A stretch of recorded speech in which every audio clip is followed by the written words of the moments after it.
वापस आ गए दोबारा।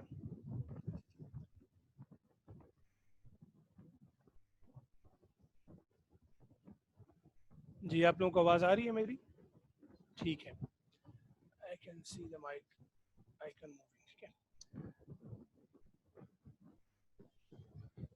अच्छा जी, तो हम ये एग्जांपल की हम बात कर रहे थे कि हमारे पास एक 12 वोल्ट डीसी मोटर है और आर्मेचर रेजिस्टेंस है उसकी RA विच इज़ 10 ओहम, और उसकी स्पेक्स शीट है वहाँ से हमने CEMF की वैल्यू देखी है विच इज़ 0.3 वोल्ट पर 100 RPM। ठीक है।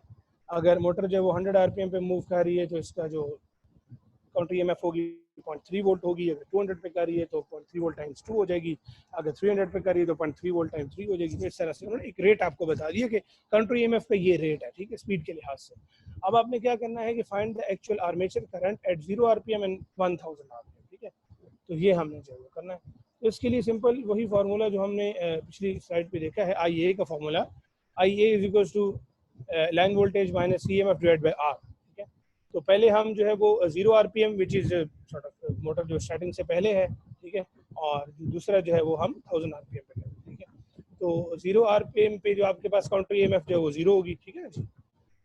तो आप 12 वोल्ट माइनस 0 करेंगे, डिवाइड बाई 10 करेंगे, आपके पास आर्मेचर करंट जो है 1.2 एम्पीयर आ जाएगा। इसका मतलब कि स्टार्टिंग करंट आपके पास 1.2 एम्पीयर है। ठीक है, और अब इसी फॉर्मूले में दोबारा वैल्यूज पुट करेंगे तो अब CMF की वैल्यू आप अलग से कैलकुलेट कर सकते हैं। ठीक है, यहाँ अलग से कैलकुलेट कर लिए इन्होंने ऊपर कि 0.3 वोल्ट पर 100 RPM है, तो 0.3 डिवाइड बाई 100 टाइम्स 1000 RPM, तो आपके पास काउंटर EMF की वैल्यू आ गई 3 वोल्ट्स। ठीक है, तो 3 वोल्ट्स वैल्यू आ गई। अब नीचे जो ही IA का फॉर्मूला है उसके अंदर आप दोबारा जो है वो वैल्यूज पुट करें। लाइन वोल्टेज अगेन आपका 12 का 12 रहेगा। ठीक है, और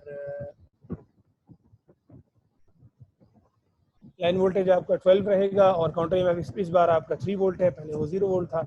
एंड इट मीन्स के आपके पास जो ओवरऑल इफेक्टिव वोल्टेज है वो कम हो जाएगा, रेजिस्टेंस आपकी उतनी की उतनी आ रही। इसका मतलब है कि आपके पास IA की वैल्यू जो होगी 0.9 एम्पेयर होगी। देखें, स्टार्टिंग आपका जो करंट था वो 1.2 एम्पेयर था एंड देन जो है वो आपका जो करंट है ड्रॉप होकर 0.9 एम्पेयर हो गया। इसका क्या मतलब है? इसका मतलब ये है कि डीसी मोटर जो है वो आपको स्टार्टिंग पे हाई टॉर्क आपको ये दे रही है, मतलब high current, armature current high होने का मतलब है कि स्टार्टिंग पे टॉर्क ज़्यादा है। ठीक है, और जैसे जैसे आपकी स्पीड बढ़ती जा रही है वैसे वैसे आपकी काउंटर EMF बढ़ती जा रही है। और काउंटर EMF बेसिकली क्या कर रही है कि इफेक्टिवली जो वोल्टेज आपको आर्मेचर को मिलना है वो वोल्टेज को कम कर रही है। उस वोल्टेज को कम करने की वजह से आपका जो करंट है वो भी कम हो रहा है, और करंट को कम करने की वजह से आपका टॉर्क भी कम हो रहा है। तो ये भी हम आगे मोटर की टाइप्स देखेंगे तो उसमें बेसिकली उनकी जो स्पीड एंड टॉर्क की कर्व है वो आएगी, तो उसको हम फर्दर डिस्कस करेंगे। ठीक है,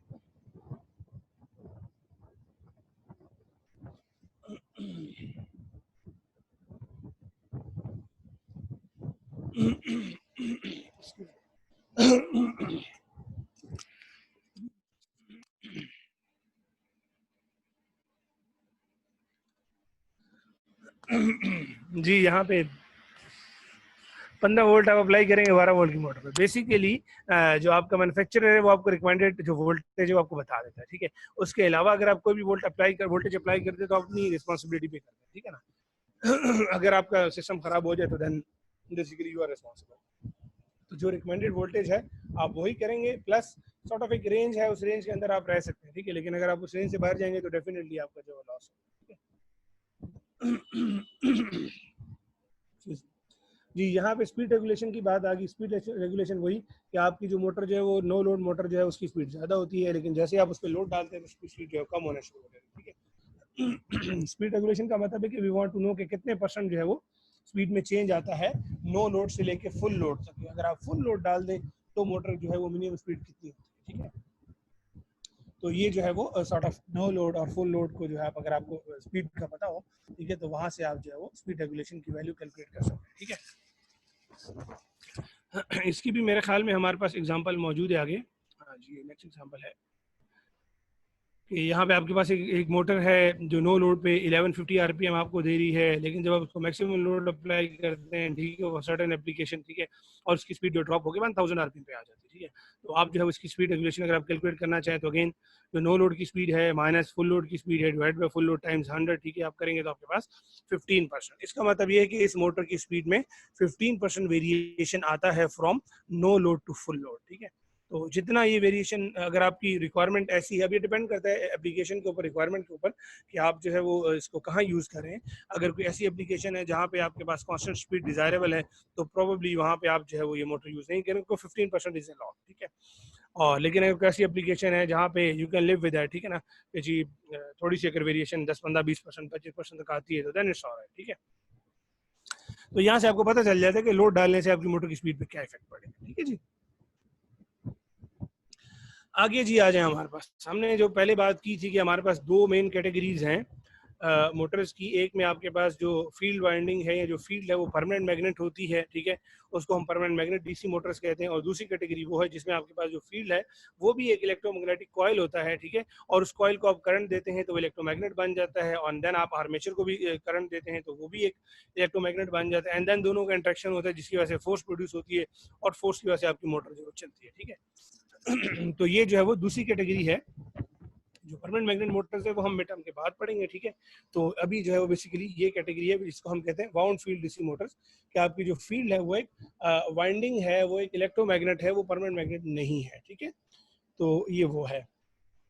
तो इसमें जो है वो मेन कैटेगरी जो है वो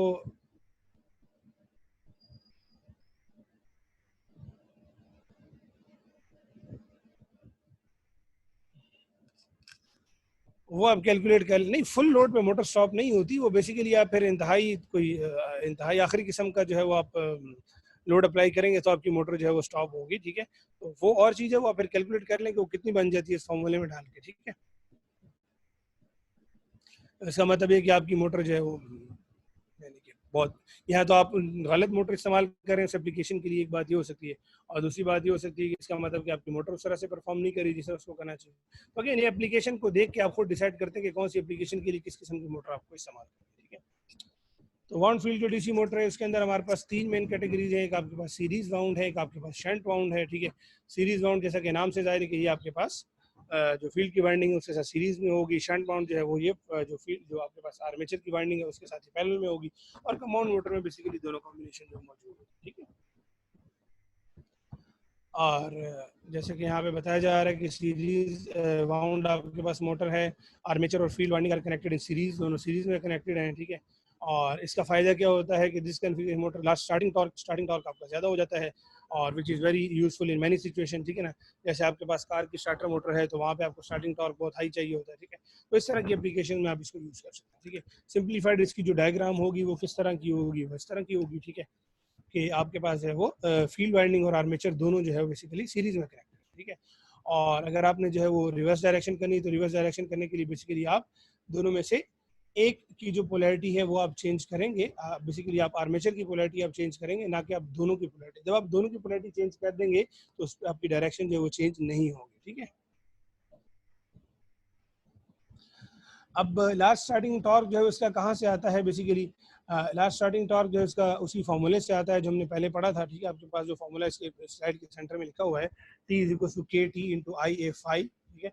यहाँ पे फाई आपके पास कांस्टेंट है, के टी आपके पास कांस्टेंट है, ठीक है। तो इसका मतलब ये है कि चूंकि आपके पास शुरू में काउंटर ईएमएफ नहीं होती है, काउंटर ईएमएफ ना होने की वजह से आपके पास जो वो इनिशियली बहुत ज़्यादा करंट जो फ्लो करता है, और बेसिकली आपके पास जो सॉर्ट ऑफ आर्मेचर और फील्ड और आर्मेचर दोनों सीरीज में लगे हुए हैं, ठीक है। तो जितना करंट आर्मेचर से गुजरता है उतना ही करंट आपका जो है वो उसमें से फील्ड में से भी गुजरता है। इसका मतलब है आपकी फाई की वैल्यू भी ज्यादा हो जाती है और आपकी आई की वैल्यू भी ज्यादा हो जाती है। तो दोनों वैल्यू ज्यादा होने की वजह से आपके जो टी की वैल्यू जो ज्यादा हो जाती है, ठीक है। और जैसे जैसे आप लोड डालते जाते हैं, जैसे जैसे मोटर चलना शुरू हो जाती है, ठीक है, तो उससे क्या होता है कि उसकी ईएमएफ काउंटर ईएमएफ जो ज्यादा होना शुरू हो जाती है।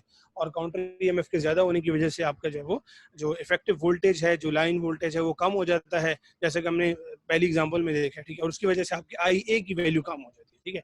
तो आई ए वैल्यू जब कम होता है तो फाई भी कम हो जाती है, क्योंकि दोनों सीरीज में कनेक्टेड है, ठीक है। तो ये दोनों कम हो जाते हैं, तो कम होने की वजह से आपका जो टॉर्क जो फिर कम, ठीक है।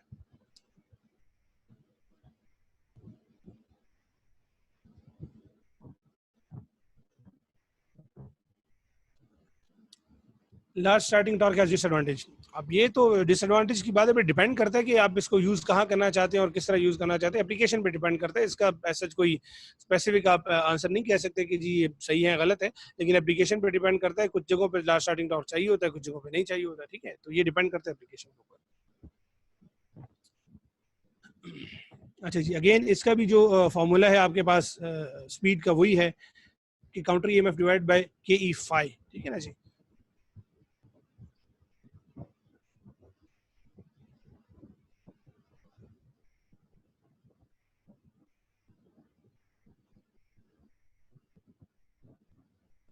फील्ड वाइंडिंग जो है वो बॉडी में होती है, और आर्मेचर वाइंडिंग जो मैंने आपको जो आर्मेचर दिखाया उसके अंदर होती है, ठीक है। All you have to do is के जो जो ब्रशेस की दो तारें होती हैं ये बाहर निकलती हैं, ठीक है, और जो आपके पास जो फील्ड वाइंडिंग होती है उसकी भी दो तारें बाहर निकलती हैं। अब आप उनको सीरीज में कनेक्ट करके पावर सप्लाई से कनेक्ट करें, ठीक है, और पैरेलल में लगाना हो तो दोनों को पैरेलल में करके कनेक्ट करना है, ठीक है। तो सीरीज, अभी हम सीरीज वाली मोटर पढ़ रहे हैं, इसके बाद अगली बारी मोटर पैरेलल वाली मोटर की आएगी, ठीक है ना। तो ये दोनों के आप देख लेंगे कि दोनों में क्या फर्क है, स्पेशली इनकी जो डायग्राम है अभी अगली स्लाइड पे आ रही है, ठीक है। तो ये मैं आपको दिखा देता हूँ। हाँ, ये डायग्राम है, तो इसमें बेसिकली आपको पता चल जाएगा। इस डायग्राम को आप जो पैरेलल वाली मोटर है उसकी डायग्राम के साथ आप कंपेयर करेंगे तो आपको अंदाजा हो जाएगा कि दोनों में क्या फर्क है, ठीक है ना। अब इस डायग्राम के ऊपर बेसिकली हमारे पास वाई एक्सिस पे दो चीजें हैं, एक्स एक्सिस पे हमारे पास सिर्फ जो टॉर्क है, ठीक है। तो अब आप देख लेते हैं कि अगर आप टॉर्क को करंट के साथ कंपेयर करते हैं तो वही फॉर्मूला आपने पढ़ा हुआ है कि जो आपके पास टॉर्क है वो आई जो है वो आई ए पे डिपेंड कर रहा होता है, ठीक है। अब जैसे जैसे आपका करंट जो है वो बढ़ता जा रहा है वैसे वैसे आपका टॉर्क जो बढ़ता जा रहा है, ठीक है। और शुरू में आपके पास एक नॉमिनल करंट होता है लेकिन आपके पास जो वो टॉर्क कम होता है, ठीक है। तो ये है। लेकिन अगर आप जो है वो टॉर्क को कंपेयर करें स्पीड के साथ, अभी दूसरी ये मैं डॉटेड कर्व की बात कर रहा था, अभी मैं सॉलिड कर्व की बात कर रहा हूँ। तो जो सॉलिड कर्व है आप इसमें आप देख सकते हैं कि आपके पास शुरू में आपके पास टॉर्क जीरो है और स्पीड आपके पास बहुत हाई है, ठीक है। अब ये हम उस फॉर्मूले की बात करें, उस इक्वेशन की बात करें जहाँ हमने शायद पहले भी बात की थी। इवन मेरे ख्याल में हमने जो लास्ट कोर्स पढ़ा था थर्मोडायनेमिक्स का उसमें भी हमने इंजन के केस में बात की थी। जो ट्रांसमिशन लाइन होती है उसमें आपके पास जब आप बेसिकली जो टोटल पावर होती है वो आपका टॉर्क टाइम स्पीड होती है, ठीक है ना जी। तो अगर आप आपकी टोटल पावर तो कांस्टेंट है, तो अगर आपके पास इनिशियली स्पीड हाई है तो इसका मतलब टॉर्क आपके पास बहुत लो होगा, ठीक है।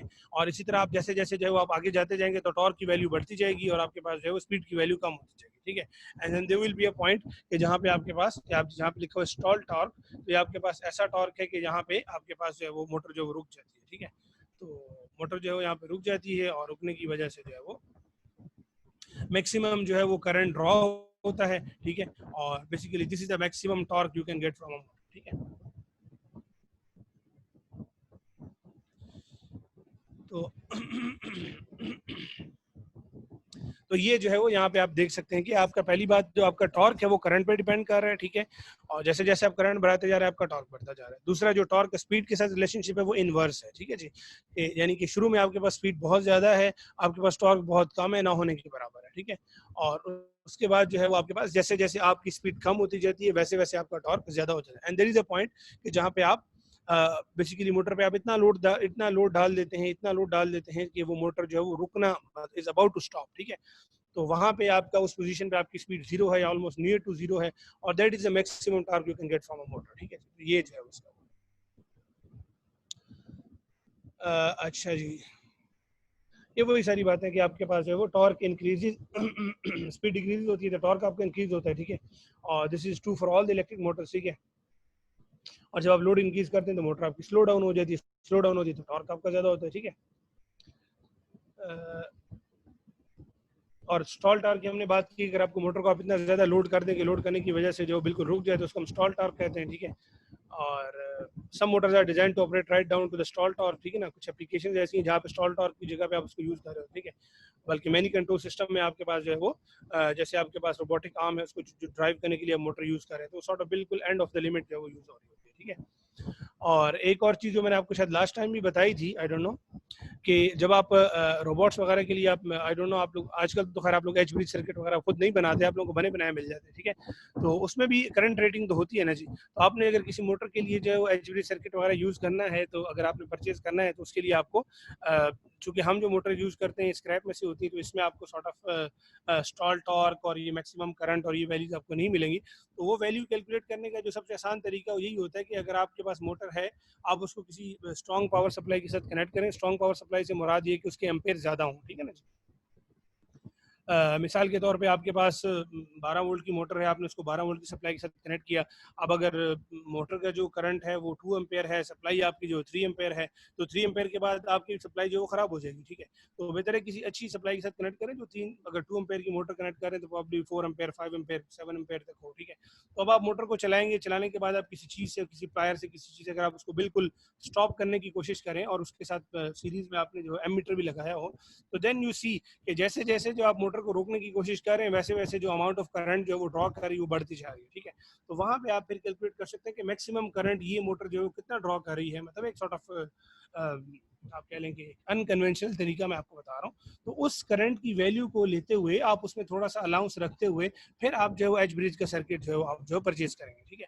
अदरवाइज होता क्या है कि आपको अच्छा यार ये इसकी नॉमिनल करंट इसका क्या है, मोटर को चला के आपने देखा करंट कितना है जी, 2 एम्पेयर करंट है। अच्छा जी, 2 एम्पेयर का आप एच ब्रिज सर्किट लें, उसमें दो बातें, एक तो जब मोटर अंडर लोड जाएगी उसका करंट बढ़ जाएगा, ठीक है, तो आपका एच ब्रिज सपोर्ट नहीं करेगा, एच ब्रिज जल जाएगा, ठीक है। और दूसरी बात उसमें है कि आपके पास नॉर्मली अगर आप 2 एम्पेयर का एच ब्रिज लेते हैं तो वो नॉर्मली 2 एम्पेयर का नहीं होता, ठीक है। ये भी आप ध्यान में रखें। पाकिस्तान में जो आप इलेक्ट्रॉनिक्स कंपोनेंट लेते हैं, don't go for the numbers, ठीक है। जो उनके ऊपर जो लिखा होता है आप उसको फॉलो नहीं करेंगे, आप एक्चुअल में उसकी वैल्यू को कैलकुलेट करेंगे, ठीक है। मिसाल के तौर पर रजिस्टर इसके ऊपर 10K लिखा हुआ है, तो आप उसको 10K के तौर पर अपने सर्किट में यूज नहीं कर लेंगे, आप बेसिकली उसको एक्चुअल में मीटर लगा के मेजर करेंगे कि एक्चुअल में कितना है, ठीक है, तो उसको आप यूज करेंगे। इसी तरह LDRs हैं या बाकी सारे कंपोनेंट्स, ठीक है, तो don't rely on the numbers written on the device, ठीक है ना। जो उन पे जो इलेक्ट्रॉनिक्स कंपोनेंट हमारे पास यहाँ पे आते हैं तो वो कोई इतनी अच्छी क्वालिटी के नहीं आते, ठीक है। तो ये आपको पता होना चाहिए। नॉर्मली आप कहेंगे अच्छा 10K का रजिस्टर है मैंने सर्किट में लगा दिया, तो प्रॉब्ली वो 10K नहीं होगा, वो कम होगा या बहुत ज्यादा कम होगा, ठीक है। तो इसकी वजह से आपका सर्किट जो उस तरह बिहेव नहीं कर रहा होगा जिस तरह आप उसको बिहेव करवाना चाह रहे हैं, ठीक है। तो ये कुछ प्रैक्टिकल बातें हैं जो आप प्रोजेक्ट्स वगैरह में जब आप इन चीज़ों को यूज़ करेंगे तो यू विल नीड दिस, ठीक है। तो स्पेशली जो जो जो मोटर के एम्पेयर्स हैं ये बहुत इंपॉर्टेंट है, ठीक है। और अक्सर आपके जो कंपटीशन वगैरह में स्टूडेंट जाते हैं और वहाँ जाके उनके पता चलता है जी सर बस एक रात पहले रोबोट बिल्कुल ठीक चल रहा था सर, सुबह जब हमने चलाया तो मोटर जल गई, एच ब्रिज हमारा जल गया, ठीक है। मोटर नहीं जलती, एच ब्रिज हमारा जल गया, ठीक है। अब एच ब्रिज क्यों जला, तो उसके पीछे मेन रीजन मतलब नॉर्मली सॉर्ट ऑफ 80-90% केसेस में जो मेन रीजन होती है वही एम्पेयर्स ही होते हैं कि बेसिकली आपने उसके एम्पेयर से ही आप स्टॉल टॉर्क पे जाके मोटर को बिल्कुल फोर्सफुली स्टॉप करके आप उसका जो एम्पेयर कैलकुलेट करें एंड देन उस एम्पेयर के अंदर आप थोड़ा सा अलाउंस भी डालेंगे। लेट्स से कि वो 7 एम्पेयर्स है तो probably you should go for 10 Ampere's, ठीक है, या एटलीस्ट 8-9 एम्पेयर्स पे आप जाएं, ठीक है ना। तो ताकि आपका जो एच ब्रिज है वो सर्वाइव कर सके। दूसरा आप एच ब्रिज को टेस्ट करें कि क्या वो एच ब्रिज अगर उसमें 10 एम्पेयर लिखा हुआ है तो क्या वो 10 एम्पेयर एक्चुअल में वो कर भी सकता है कि नहीं कर सकता, ठीक है। तो ये इस तरह की बातें हैं जो बेसिकली सॉर्ट ऑफ आपको किसी किताब में जो है वो नहीं मिलेंगी, क्योंकि नॉर्मली किताबें सारी बाहर वालों ने लिखी होती है तो उनको हमारे सिचुएशन का नहीं पता, तो they don't know what's going on. तो ये मैं आपको एक प्रैक्टिकल टिप्स आपको दे रहा हूँ कि ये जब आप बनाएंगे सर्किट तो आपको ये चीज़ें जो है वो ध्यान में रखें, आपको बहुत फायदा देंगे, ठीक है। और कभी भी कंपटीशन में जाए तो कम से कम एक चीज़ आप ध्यान में रखें कि अगर आपके पास 2 मोटर्स हैं, 2 एचपी सर्किट आपने लगाए हुए हैं, तो एटलीस्ट आपके पास 2 स्पेयर भी होने चाहिए, ठीक है। किसी भी कंपटीशन में जाने का पहला रूल ये है कि जो भी आप मेन सर्किट यूज कर रहे हैं, ठीक है, तो आपके पास एक पूरा सेट ऑफ स्पेयर्स होना चाहिए। अगर आपके पास बैटरी यूज हो रही है तो आपके पास एक स्पेयर बैटरी फुली चार्ज होनी चाहिए, ठीक है। अगर आपके पास 2 एचपी यूज हो रहे हैं तो 2 आपके पास एक्स्ट्रा भी होने चाहिए, ठीक है ना। तो इसी तरह आपके पास बाकी सर्किट हैं तो आपके पास होने चाहिए, ठीक है। इवन मोटर्स भी आपके पास एक एक्स्ट्रा होनी चाहिए कि इन केस अगर आपकी मोटर जो है वो जल गई है, खराब हो गई है, स्विच खराब हो गया, तो all you have to do is आपने प्लग एंड प्ले करना है, अपने जो खराब है उसको निकाल दे, उसकी दूसरा लगा दें, ठीक है। इसी तरह माइक्रो कंट्रोलर है, माइक्रो कंट्रोलर का बोर्ड है, तो भी आपके पास स्पेयर होने चाहिए, तब आप जाके कंपटीशन में विन कर सकते हैं। अदरवाइज कंपटीशन में विन करना जो है आसान नहीं होता, ठीक है जी। अब हमारे पास आ गई है जी shunt mount DC motor. Shunt mount DC motor में हमारे पास जैसे कि पहले पता है कि आर्मेचर और फील्ड वाइंडिंग दोनों जो पैरेलल में है, ठीक है। और in this configuration current in the field is dependent only on the supply voltage, ठीक है। तो जो अब आपके पास जो फील्ड है उसका करंट जो है वो कांस्टेंट हो गया सॉर्ट ऑफ के, ठीक है ना। उसको अभी उसका करंट जो है वो आर्मेचर की वजह से वेरी नहीं कर रहा, ठीक है। तो ये आपके पास कॉन्फ़िगरेशन है शंट मोटर की, ठीक है। अब आप देख सकते हैं कि फील्ड भी डायरेक्ट पावर सप्लाई से कनेक्टेड है, आर्मेचर भी डायरेक्ट पावर सप्लाई से कनेक्टेड है, ठीक है। अब पावर सप्लाई आप जितनी देंगे और जो फील्ड की जो रेजिस्टेंस है उसके मुताबिक उसमें से फील्ड में से करंट गुजरेगा और उस करंट को लेते हुए वहाँ पे जो है एक मैग्नेटिक फील्ड प्रोड्यूस होगी, ठीक है।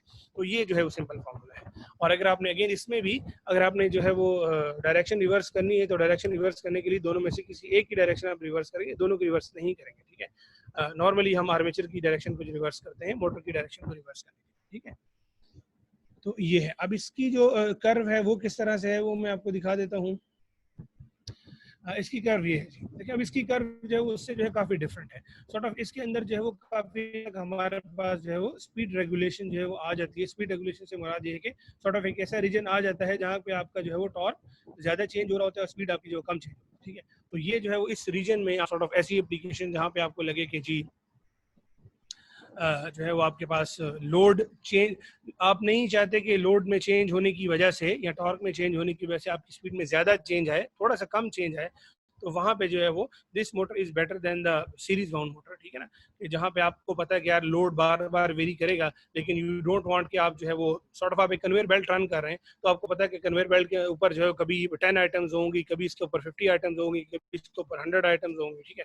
तो अकॉर्डिंगली जो है वो उस पर लोड वेरी करेगा, बट यू वांट कि आपके जो कन्वेयर बेल्ट है वो सॉर्ट ऑफ कांस्टेंट 100% कांस्टेंट नहीं, लेकिन सॉर्ट ऑफ कांस्टेंट स्पीड पे चल रहा हो, ठीक है।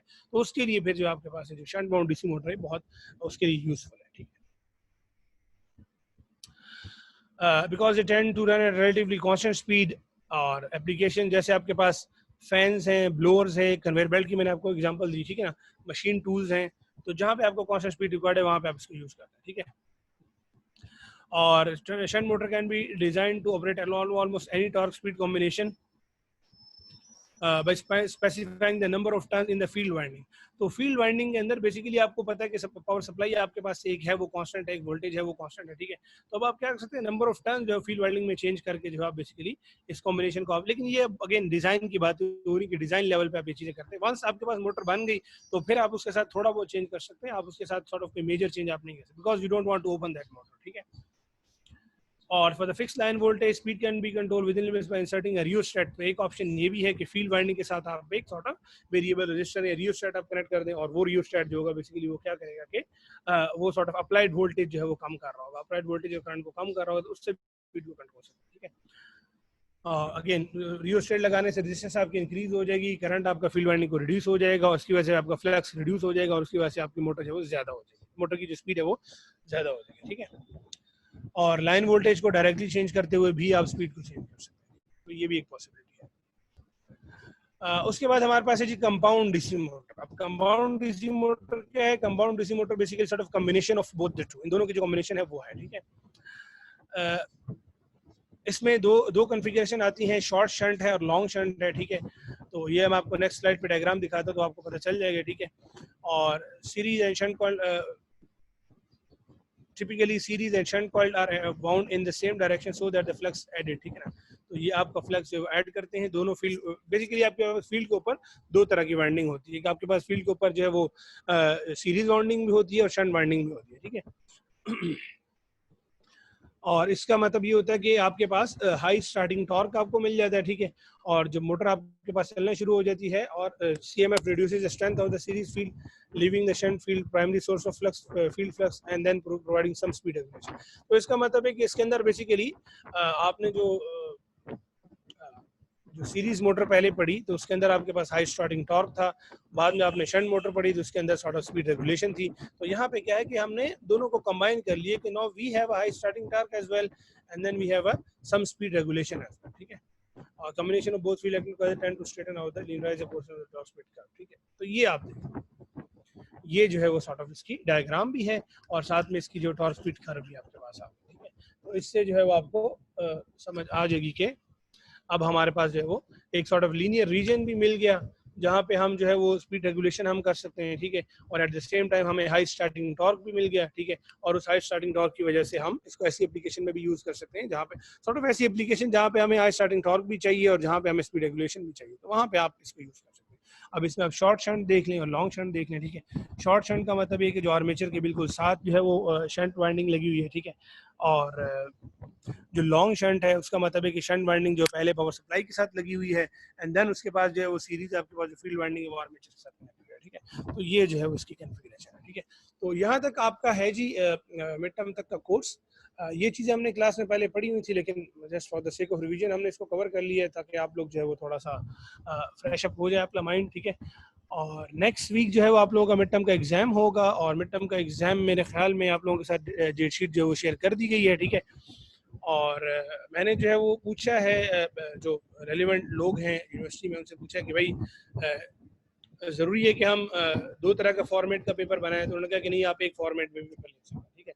तो probably what I am thinking is कि नेक्स्ट वीक हमारे पास एक ऑब्जेक्टिव टाइप किस्म का क्वेश्चन आपका होगा, ठीक है, पेपर होगा, और वो ऑनलाइन ही होगा, ठीक है। तो वो जो एट ए गिवन टाइम जो भी आपका पेपर का टाइम है, तो उस टाइम पे आपके साथ लिंक शेयर कर दिया जाएगा, ठीक है।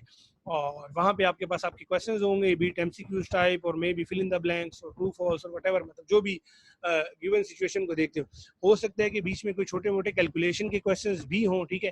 तो कीप योर कैलकुलेटर रेडी, ठीक है। तो ये सारी चीज़ें जो हैं वो हैं, और नेक्स्ट वीक जो है वो फिर ऑब्जेक्टिव टाइप किस्म का आप लोगों का क्वेश्चन होगा, होपफुली कि मतलब इजी होगा, मुश्किल नहीं होगा, लेकिन अगेन पढ़ना शर्त है। मतलब जो आपके पास स्लाइड्स वगैरह हैं इनको आप देख लें, जो रेलिवेंट चीज़ें हैं उनको आप एक नज़र देख लें, ठीक है ना। कोई फार्मूलाज वगैरह हैं उनको आप याद कर लें, थोड़ी बहुत एफर्ट तो आपको भी करनी पड़ेगी। आप बिल्कुल ये तो नहीं हो सकता कि मैं आपको कहूँ कि क्वेश्चन नंबर 1 बेटा 2+2 क्या होता है, ठीक है ना, और नीचे आंसर हो 3 होता है, 4 होता है, 5 होता है, ठीक है ना, और 6 होता है, तो ये तो हो नहीं सकता, ठीक है। क्योंकि वो आपके सीएलओ से भी मैप करना है ना जी, तो सीएलओ से तो फिर ये मैप नहीं होता, ठीक है। तो मतलब मेरी तरफ से रिलेटिवली पेपर इजी होगा, ठीक है, मतलब जो पढ़ाया गया उसी में से ही होगा, ठीक है।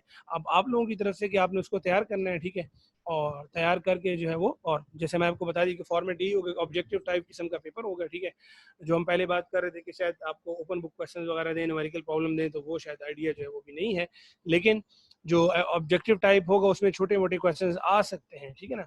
जैसे आपको भी आपने यहाँ पे एग्जांपल सॉल्व की है, आई ए की वैल्यू आपने कैलकुलेट की है, तो this could be a very good MCQ question, ठीक है ना जी। आपको बता दिया जाए कि जी डीसी वो मोटर है, सप्लाई आपके पास इतनी है और आपके पास आई ए की वैल्यू आप कैलकुलेट करें, या आई ए आपको गिवन है, आप फलां चीज़ कैलकुलेट करें, ठीक है। तो मतलब इस तरह के छोटे मोटे क्वेश्चन आपको आ सकते हैं। You should know the formulas and then you should know how to calculate it, ठीक है। तो ये जो है मतलब होगा जी। बाकी अगर आप लोगों की तरफ से कोई क्वेश्चन है तो आप पूछ सकते हैं, ठीक है, और अगर नहीं तो फिर we will end the session, ठीक है।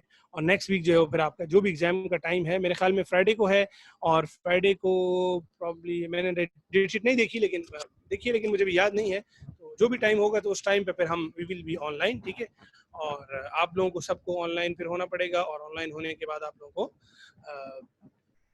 स्काइप पे जो है वो इन्विजिलेशन भी आप लोगों की करनी पड़ेगी ना। ये भी रूल है कि आप लोग सब ऑनलाइन होंगे और सब कुछ इन्विजिलेशन करेंगे और ब्ला ब्ला सब कुछ होगा, ठीक है।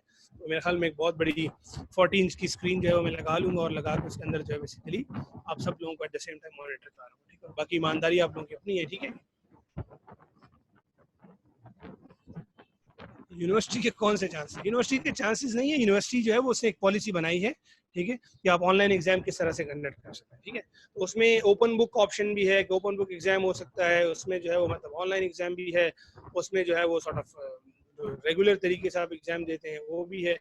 लेकिन मतलब करंट सर्कमस्टांसेस को देखते हुए और सब्जेक्ट को देखते हुए, तो वो टीचर पे डिपेंड करता है कि टीचर अपने कोर्स को देखता है कि यार इस कोर्स के अंदर जो सीएलओज हैं वो किस तरह के हैं, और उनको जो हम कैलकुलेट कैसे कर सकते हैं, ठीक है। और हमारे पास जो गिवन टूल्स हैं वो कौन कौन से अवेलेबल है ना जी, हमारे पास ऑनलाइन कौन कौन से टूल्स अवेलेबल हैं और क्या क्या करने, तो उसको सामने रखते हुए हम ये करेंगे, ठीक है जी। तो ये है जी। स्काइप में क्या करना होगा, कुछ भी नहीं करना होगा, स्काइप में यही करना होगा। स्काइप नहीं होगा, प्रॉब्लली जूम ही होगा, लेकिन द ओनली डिफरेंस इज के इस वक्त जो है वो आप लोगों के जो है वो मतलब वो हमने माइक म्यूट किया हुआ है, आप लोगों का जो वीडियो है वो म्यूट किया हुआ है, तो then you will be required to basically show your screen, ठीक है ना, sorry screen show your camera, ठीक है ना। आप अपना कैमरा ऑन करेंगे, ठीक है, और मेरे पास जो है वो बाकी भी मेरे साथ 1-2 कोलीग्स होंगे, ठीक है ना, तो हम वी विल बी मॉनिटरिंग, ठीक है ना, कि आप लोग जो है वो क्या कर रहे हैं, ठीक है। और मोबाइल फ़ोन का यूज़ आप नहीं करेंगे, वी एक्सपेक्ट कि आप लोग ईमानदारी से काम करें, ठीक है। तो ये चीज़ें होंगी, ठीक है। इसी तरह हम जूम पे ही ऑनलाइन होंगे, आपको बेसिकली लिंक शेयर कर देंगे, लिंक के ऊपर आपका जो आप लोगों का जो वो होगा सॉर्ट ऑफ क्या कहते हैं पेपर होगा, ठीक है। और उस लिंक पे जाके आप उसको सॉल्व करेंगे, सॉल्व करके आप उसको सबमिट कर देंगे, सबमिट करेंगे तो बेसिकली जो हमारे पास गूगल क्लासरूम की जो रिपोजिटरी है उस रिपोजिटरी में हमें वो आपकी रिप्लाईज आ जाएंगी, एंड देन फिर हम उसको ग्रेड कर लेंगे, ग्रेड करने के बाद आपका ग्रेडिंग शेयर कर देंगे, ठीक है।